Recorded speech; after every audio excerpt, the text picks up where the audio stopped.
بسم اللہ الرحمن الرحیم۔ السلام علیکم، میں ہوں ڈاکٹر اختر نواز۔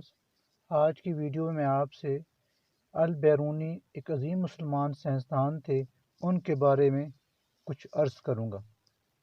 ابو ریحان محمد ابن احمد البیرونی ان چند مشہور لوگوں میں سے ایک تھے جو سلطان محمود غزنوی کے دربار سے منسلک تھے۔ سلطان محمود غزنوی ایک عظیم سپہ سالار ہونے کے ساتھ ساتھ علم دوست انسان بھی تھے۔ انہوں نے برصغیر ہند و پاک پر 17 حملے کیے۔ ان کے ساتھ کئی مسلمان علماء بھی ہندوستان آئے اور یہاں کا دین اسلام اور علم کی روشنی پھیلائی۔ انہی میں سے ایک عظیم شخصیت ابو ریحان محمد ابن احمد البیرونی بھی ہیں۔ وہ خیبہ کے مقام پر آج سے تقریباً 1000 برس پہلے 973 عیسوی میں پیدا ہوئے۔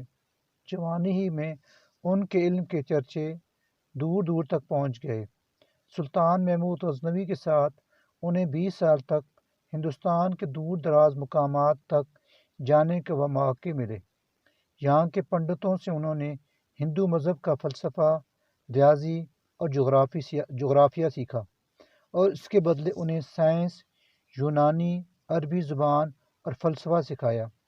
البیرونی نے اپنی کتاب کتاب الہند میں اپنے سفر ناموں کے ساتھ ساتھ اس وقت کے ہندوستان کی تاریخی اور سماجی حالات کی بھی بھرپور عکاسی کی ہے۔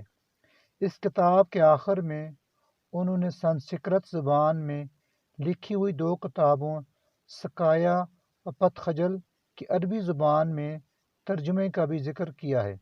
سکایا میں مختلف اشیاء کی بناوٹ اور اقسام کا تذکرہ ہے، جبکہ پتخجل میں انسانی جسم سے روح کی پرواز کر جانے کے بعد کے حالات کا ذکر موجود ہے۔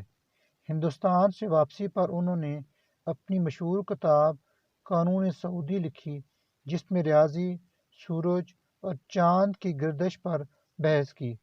اس کے علاوہ انہوں نے زمین کی گردش پر بھی مضامین لکھے۔ طب کے میدان میں بھی وہ کسی سے پیچھے نہ رہے اور ایک کتاب لکھی جس میں عربی طریقہ علاج کے ساتھ ساتھ ہندوستان میں مختلف امراض کے لیے استعمال ہونے والی ادویات اور جڑی بوٹیوں کا بھی ذکر کیا گیا۔ البیرونی علم نجوم، علم ارضیات اور ریاضی کے بھی بڑے ماہر تھے۔ اگر آپ کو ہماری آج کی ویڈیو پسند آئی ہے تو ہمارے چینل کو سبسکرائب کریں، ویڈیو کو لائک اور دوستوں کے ساتھ شیئر کریں۔ اجازت دیجیے، خدا حافظ۔ عظیم سائنسدان آئزیک نیوٹن کے بارے میں جاننے کے لیے نیچے لنک پر کلک کیجیے۔